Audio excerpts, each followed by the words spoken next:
The cardboard box scrapes against the hardwood floor, a sound like tearing skin. My hands are shaking, not from the weight, but from the cold, quiet finality of it all. He stands in the doorway, arms crossed, a stranger in the home we built. His face is a mask of calculated indifference, eyes empty where they once held love. Each breath I take is shallow, a desperate attempt to keep the air inside my lungs from turning to ice. The air smells like stale coffee and the faint, lingering scent of him, a smell I once found comforting, now suffocating. He says my name, low and flat. It doesn't sound like my name anymore. It sounds like an accusation, a period at the end of a sentence I didn't know was being written.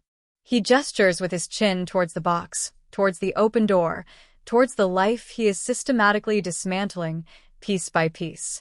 My reflection in the glass door behind him is pale, ghostly, a woman I barely recognize, framed by the entryway of a house that is no longer mine. Not according to him. Not according to the papers he shoved across the counter yesterday. My throat is tight, a knot of fear and disbelief. This isn't happening. This can't be real. We had plans. We had dreams painted onto these very walls. Now, only the echoes remain, bouncing off empty spaces where photographs used to hang. My chest feels hollow, vast and aching, a cavern where my heart used to reside, now home only to a cold, biting wind. The silence stretches between us, heavy with unspoken words, with broken promises, with the weight of a betrayal so profound it feels like physical pain. He watches me, waiting for me to break, waiting for me to leave. This is it. The end. Or so he thinks. Let me know where you're watching from and what time it is. And if you haven't already, please subscribe. It helps me more than you know. Before the cardboard box, before the cold mask, there was laughter echoing in these rooms. There was the smell of baking bread on Sunday mornings and the soft glow of lamps on long, quiet evenings. There was a life built on shared dreams, on late-night conversations about the future, on the solid foundation of what I believed was unwavering trust. We met young, barely out of college, full of ambition and a naive certainty that together we could conquer anything. He was charming, driven, with a vision that mirrored my own. We wanted stability, success, a beautiful life rooted in a place we could call our own. That place became this house. Not grand or ostentatious, but solid, comfortable, filled with light. We spent weekends painting walls, tearing up old carpet, laying tile in the kitchen. Each nail hammered, each brushstroke applied, felt like an investment in our future, in us. I remember the excitement, the shared effort, the feeling of building something together, brick by brick, dream by dream. We chose the fixtures, debated paint colors, planned the garden we would plant next spring. Every detail was a joint decision, a symbol of our partnership. My career wasn't as outwardly ambitious as his. I worked from home, in a field that allowed flexibility, supporting his longer hours and frequent travel. I managed our finances, paid the bills, created the comfortable, stable home environment he thrived in. It was a partnership defined not by equal incomes, but by complementary roles. I trusted him implicitly. He handled the big picture stuff, the investments, the mortgage paperwork. I handled the day-to-day, the running of our shared life. It felt right, balanced. We were a team. He would often praise my work ethic, my ability to keep everything running smoothly behind the scenes. He called me his anchor, his rock. He said he couldn't do it without me. I believed him. Why wouldn't I? Our life was good. We took vacations, saw family, had friends over for dinner parties. There were the usual small disagreements, the occasional frustrations that come with any long-term relationship, but nothing that felt insurmountable. Nothing that hinted at the seismic shift that was coming. Nothing that prepared me for the ground giving way beneath my feet. I was living in a bubble, a beautiful, fragile bubble, built on a foundation I thought was solid rock, but was, in fact, resting on thin air. The bubble burst on a Tuesday. A Tuesday like any other Tuesday. I had finished work for the day, made dinner, his favorite, roasted chicken, and was setting the table.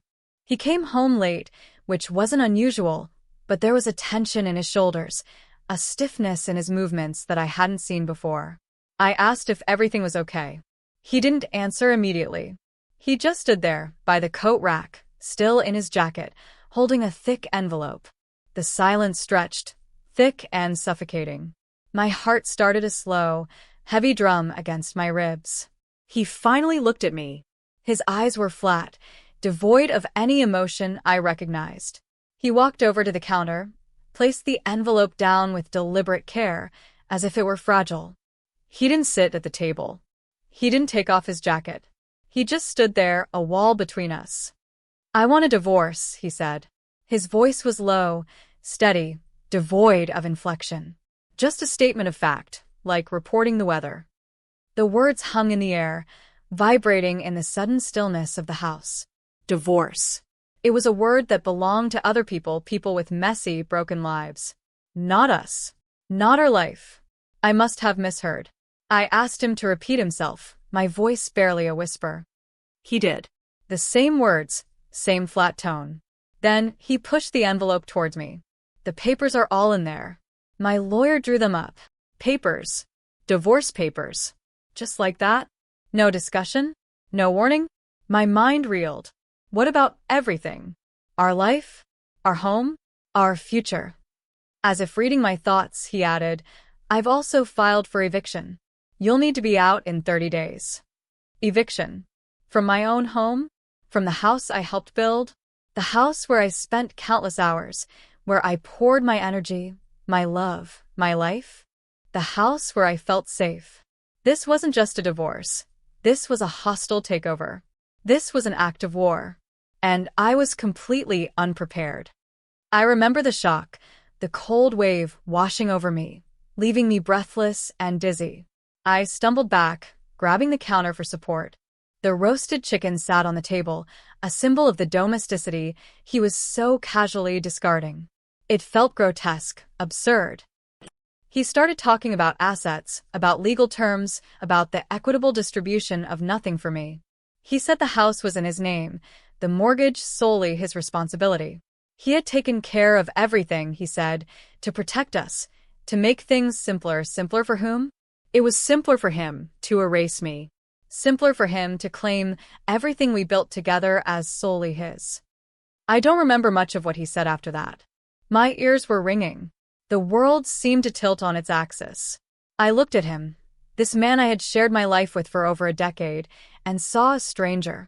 A cold, calculating stranger who was systematically dismantling my reality, my identity, my future, with the same dispassionate efficiency he might use to close a business deal. The man who had called me his anchor was cutting the rope and letting me drift away. Or rather, actively pushing me overboard into a stormy sea. 30 days. To pack a life, find a place to live, figure out how to survive financially, and somehow process this cataclysmic shift. It felt impossible. It felt like a death sentence for the life I knew. He turned, picked up his briefcase, and walked out, leaving me standing alone in the kitchen, the uneaten dinner growing cold, the thick envelope lying on the counter like a bomb that had just detonated. The first few days were a blur of panic and disbelief. I walked around the house like a ghost, touching the walls, running my hand over the worn spots on the furniture, trying to imprint every detail into my memory before it was all gone.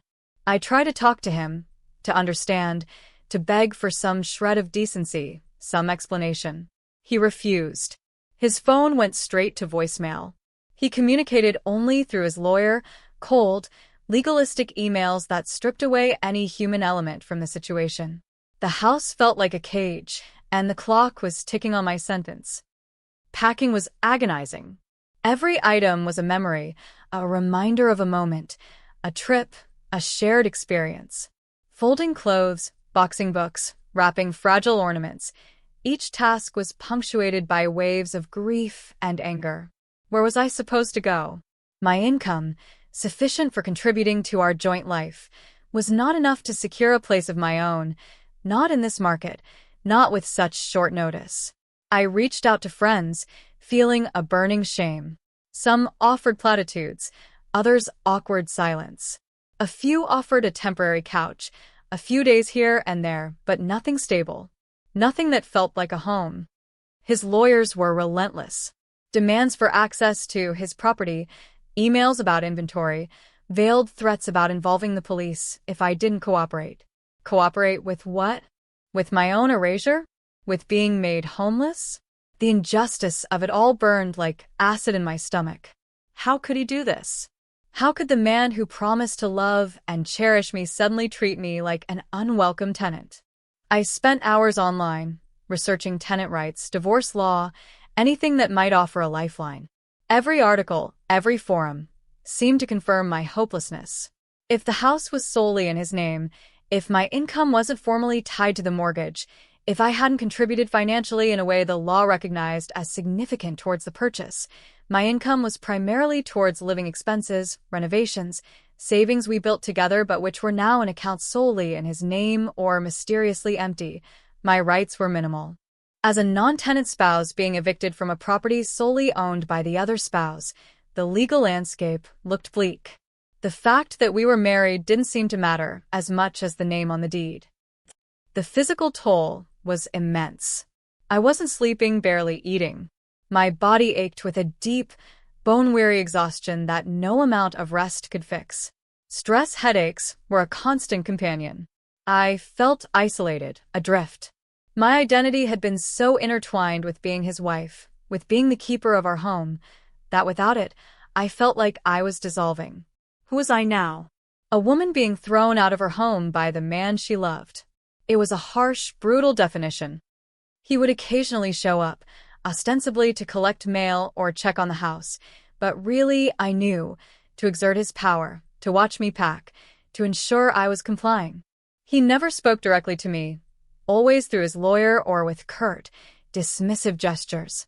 His presence filled the house with a chilling coldness, making the already unbearable situation worse.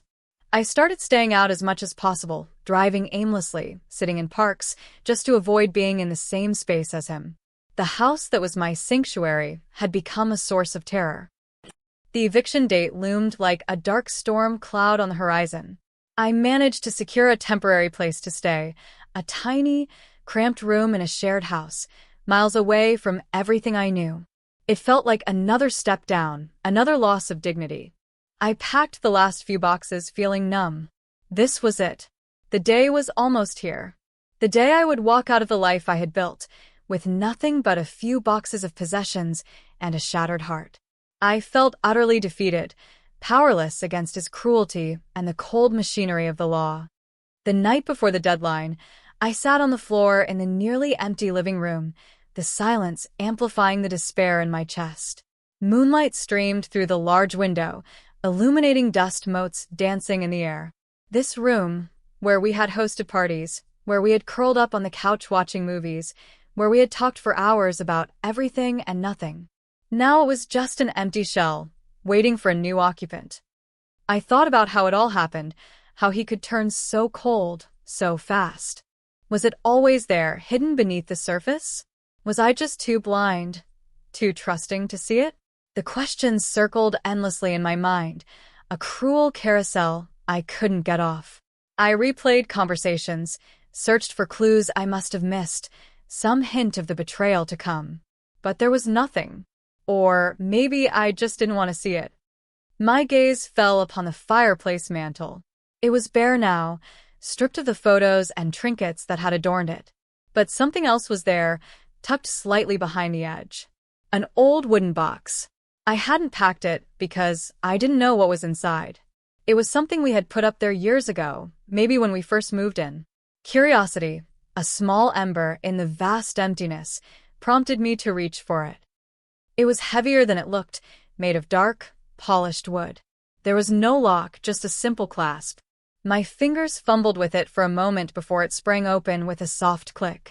Inside, nestled amongst faded velvet lining, were various papers. Old greeting cards, dried flowers, a few loose photographs, tickets from concerts we'd attended. A time capsule of happier days. As I sifted through the mementos, my fingers brushed against something stiffer, tucked beneath the other items. It felt like official paper. I pulled it out. It was folded neatly, yellowed slightly with age. As I unfolded it, my heart gave a strange lurch. It was a document. A legal document. The heading read, Warranty Deed. My breath hitched. I unfolded it fully, my eyes scanning the dense legal jargon. It was the deed for this house. The address was correct. The date was from when we purchased it.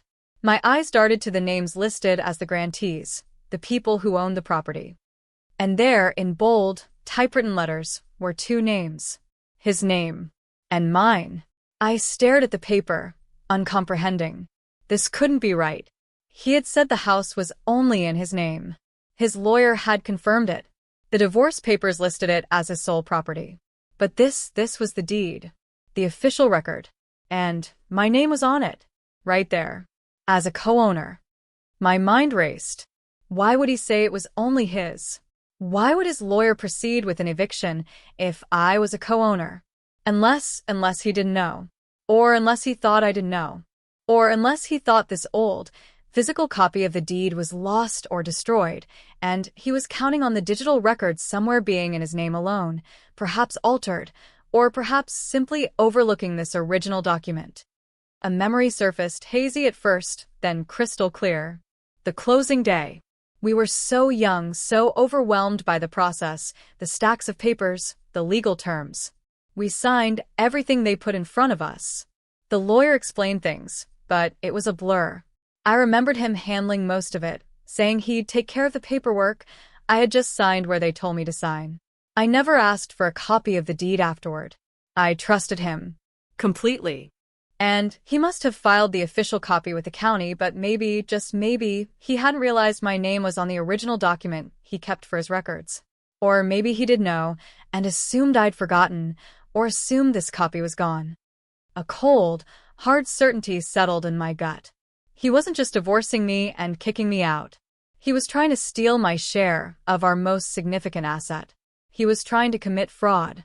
He had lied to me, lied to his lawyer, and was attempting to use the system to dispossess me completely. The betrayal wasn't just emotional, it was financial, legal, predatory. The despair didn't vanish, but it was joined by something else. A fierce, burning anger. And a chilling calm. He thought he had won. He thought he had successfully erased me from this house, from our shared history, from my own financial security. He thought I was just a weak, emotional woman he could discard. He was wrong. I looked at the deed again, running my finger over my name. It wasn't just a piece of paper. It was my proof, my leverage, my turning point. The clock was still ticking on the eviction, but the game had changed. I wasn't leaving defeated. I was leaving with a weapon he never knew I possessed. The fear evaporated, replaced by a steely resolve. I stood up, the deed clutched in my hand. The moonlight still filled the room, but it no longer felt sad. It felt illuminating. I wouldn't just survive, I would fight back. Not with tears or pleas, but with truth, with paper. And I would not just reclaim my share, I would expose him for the cruel, calculating man he truly was. The eviction was still happening. I still had to leave this house tomorrow, but it wasn't an ending anymore. It was just the beginning of the next phase. My phase. Leaving the house the next day was surreal. The sheriff was there, polite but firm. His lawyer was there, smirking, clipboard in hand. He wasn't there in person, hiding somewhere, probably waiting for the all clear. I carried my few boxes out to the car, feeling their eyes on my back. There was no fanfare, no dramatic exit. Just the quiet humiliation of being removed from the place I called home. But this time, the humiliation wasn't absolute. I had the deed, carefully tucked away. I smiled inwardly, a small, secret smile that felt foreign on my face. Let them think they had won. Let them think I was broken. I went to the tiny room I had rented. It was bleak, impersonal. For the first few days, I allowed myself a brief period of adjustment, the physical and emotional exhaustion catching up to me. But the anger, the cold resolve fueled me. I wasn't grieving the marriage anymore. I was strategizing against an opponent. I called a lawyer. Not a divorce lawyer, but a real estate attorney specializing in title disputes and property fraud. I didn't tell her everything at first, just that I had questions about a deed. I was careful calculating my moves. I didn't want to tip my hand. The lawyer was sharp, professional. I showed her the deed. She examined it, her expression neutral. Then she looked at me, a flicker of interest in her eyes. "This is an original warranty deed," she confirmed. "It clearly lists you and your husband as joint tenants." Joint tenants. That meant we both owned the property equally. Neither of us could sell or dispose of it without the other's consent. And neither of us could unilaterally evict the other. The lawyer explained that while the county records might be electronically accessible, the physical original deed holds significant weight. It's the primary proof of ownership from the time of purchase. If the county records were somehow inaccurate or incomplete, this document was powerful evidence. We discussed the eviction. She was appalled. Evicting a joint tenant is illegal. His lawyer had either been incompetent, misled by him, or complicit in his fraud. This was the midpoint shift. The focus wasn't on begging for crumbs from the divorce table anymore. It was on proving ownership and exposing his deceit. My entire perspective shifted from victim to plaintiff. The legal fight wouldn't be about divorce settlement. It would be about property rights and potentially fraud. The stakes were much higher now. For him. The challenges intensified. The lawyer advised me not to contact him directly. Any communication had to go through legal channels. We filed a motion with the court, challenging the eviction based on the deed. This got his attention. His lawyer responded, initially dismissing the deed as a forgery or outdated. They claimed the official records showed him as the sole owner. This confirmed my suspicion. He had either genuinely misplaced or forgotten about this original deed, or he was banking on it being lost. He was doubling down on the lie. The legal back and forth began. It was expensive, draining. I was living in that cramped room, pinching pennies, while he was still in the house, living the life he had tried to steal from me. He refused to budge, refused to acknowledge the deed. His arrogance was astounding. He truly believed he was untouchable. Meanwhile, my lawyer initiated a formal discovery process. We demanded copies of all mortgage documents, closing statements, and official property records he had. We also sent subpoenas to the county clerk's office to get certified copies of their records from the time of purchase. This phase was the deepest crisis. The process was slow. Money was tight. Every day felt like a battle. I was isolated, the legal fight consuming all my energy and resources. Doubts would creep in during the lonely nights in that tiny room. What if the lawyer was wrong? What if his claim that the official records listed him solely was true, and this physical deed somehow wasn't enough? What if he had found a way to legally manipulate the records? The stress was immense. I felt trapped, fighting uphill against a man who held all the cards, or so it seemed. His continued occupation of the house, his legal team's dismissive tone, his absolute refusal to acknowledge the truth, it all felt like a suffocating weight. There were days I wanted to give up, to just walk away from the house, from the fight, and try to start over somewhere else, far away from the pain and the betrayal. But then I would look at the deed, tucked safely in my makeshift filing system in that tiny room. My name on the document. He tried to erase it, erase me, from the life we built together. The anger would flare up again, hot and fierce, burning away the thoughts of surrender. This wasn't just about a house anymore. It was about standing up for myself, about not letting him get away with it. My lawyer called one afternoon. Her voice was calm, but there was a hint of satisfaction underlying it. The certified copies from the county came in, she said. From the time of purchase. My heart hammered against my ribs. And she paused. They match your deed exactly.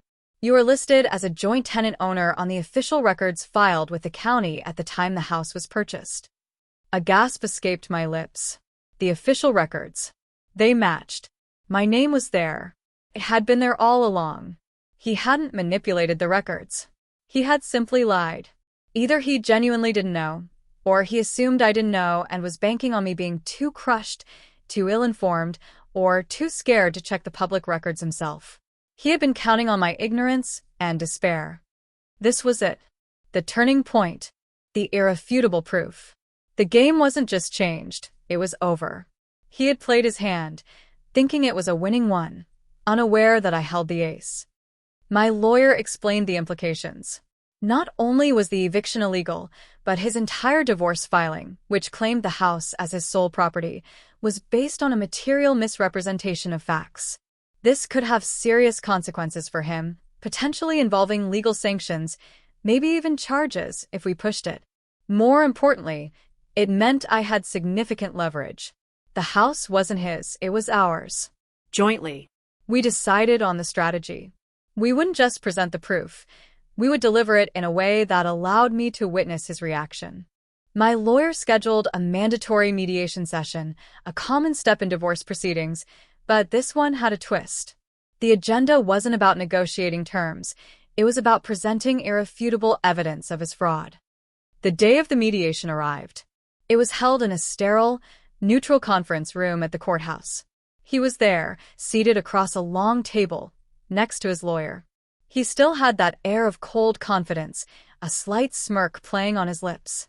He looked like he was ready to efficiently wrap up this annoying loose end called me. I sat opposite him, next to my lawyer, feeling a quiet strength I hadn't felt in months. I wasn't the broken woman he had evicted. I was a woman armed with truth. The mediator opened the session, outlining the process. My lawyer spoke first. She was concise, professional, laying out the history, the divorce filing, the eviction, his claim of sole ownership. He watched impassively, his smirk still in place. Then, my lawyer leaned forward and placed a document on the table between us. It was the certified copy of the warranty deed from the county. Mr., his last name, my lawyer said, her voice clear and steady. Our position is that the property at our address is not solely owned by you, as you claimed in your divorce petition. This certified copy of the warranty deed, on file with the county since the date of purchase, clearly lists both you and my client, my name, as joint tenants and equal owners of the property. His smirk wavered slightly. He glanced at the document, then back at my lawyer, a flicker of annoyance in his eyes. His lawyer picked up the document, frowning, and began to read it. My lawyer continued, detailing how his eviction of a co-owner was illegal. She explained that the divorce petition was based on false pretenses. She outlined the legal implications for him, speaking calmly but firmly about fraud, perjury, and potential legal action beyond the scope of the divorce. As his lawyer read the deed, I watched his face. The smirk vanished. His eyes widened slightly. A patch of red bloomed on his neck, rising towards his face. He started to fidget, his earlier composure cracking. That's not right, he stammered, his voice losing its steady confidence. The house is in my name. I have the mortgage statements. My lawyer confirmed it. His lawyer looked up from the deed, her face pale. She exchanged a quick, frantic look with him. She whispered something to him, too low for me to hear. We can contest this, he said, louder now, his voice shaking slightly. That document must be wrong. The official records.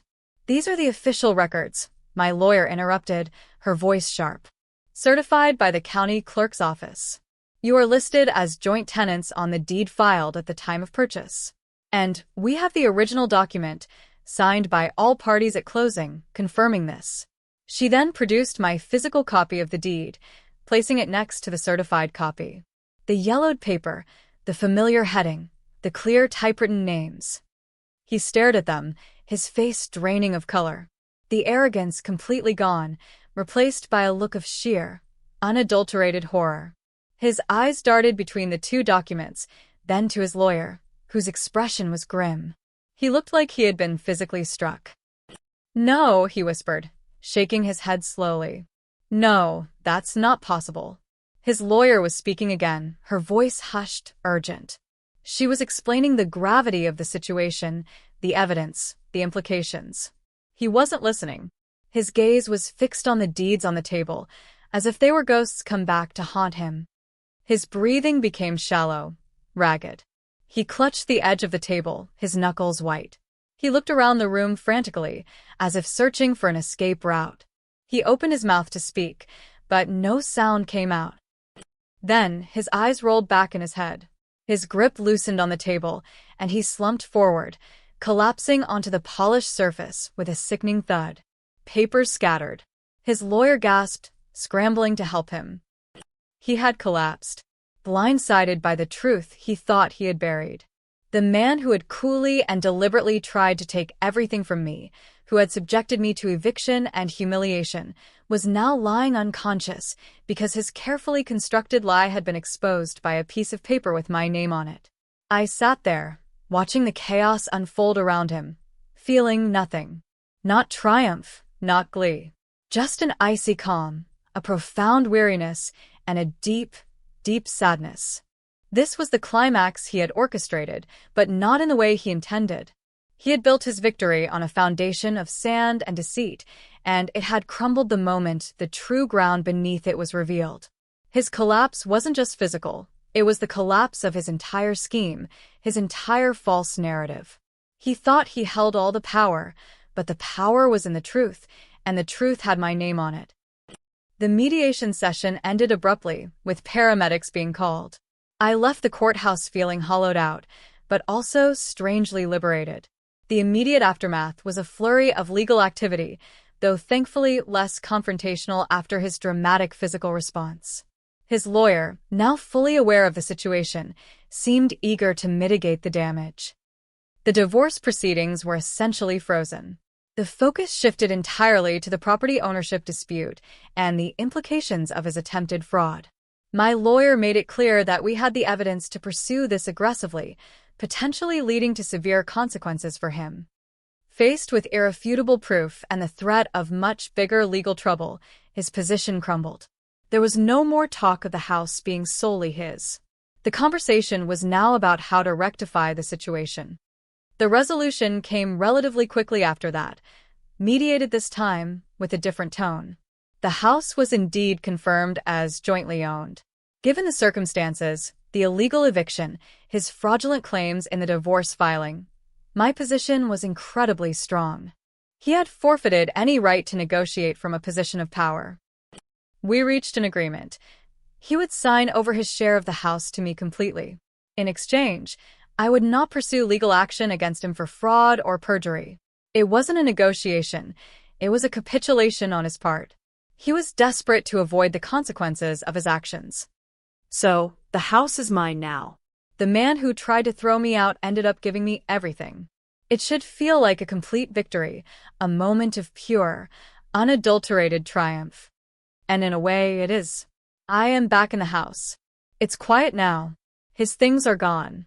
The air no longer feels cold with his presence. It feels like my space again. I can walk through these rooms, sit by the window, cook in the kitchen, without the fear of him appearing, without the weight of his imminent arrival. The furniture, the walls, the garden I can now plant next spring, they are mine. The security he tried to strip away has been restored, amplified even. But it's not a happy ending, not in the way you might imagine. The victory is laced with the bitter taste of betrayal. The man I loved, the man I built a life with, was capable of such calculated cruelty. Knowing that, seeing that coldness, leaves a scar that runs deeper than any legal battle. The house is quiet, yes. But sometimes, in the silence, I still hear the echo of his voice that Tuesday night, flat and devoid of emotion, telling me to leave. I see the coldness in his eyes. The memory is a phantom presence in the corners of the rooms, a reminder of what was lost. The process of reclaiming my life is ongoing. Rebuilding trust, not in others, but in my own judgment. Learning to stand on my own 2 feet, which were abruptly knocked out from under me. The house is a symbol of my resilience, proof that I wasn't as weak or easily discarded as he thought. It's a place of safety, a foundation to rebuild upon. But it's also a monument to a broken dream. I sit on the couch now, the couch we picked out together. The afternoon sun streams in through the large window, illuminating the dust motes dancing in the air, just like that night I found the deed. But the dust motes aren't sad anymore. They're just dancing. in the light, in my home. If this story hit close to home, I'd love to hear your version in the comments. Drop a comment with where you're listening from and what time it is. Thanks for being here. Subscribing helps bring more of these to life.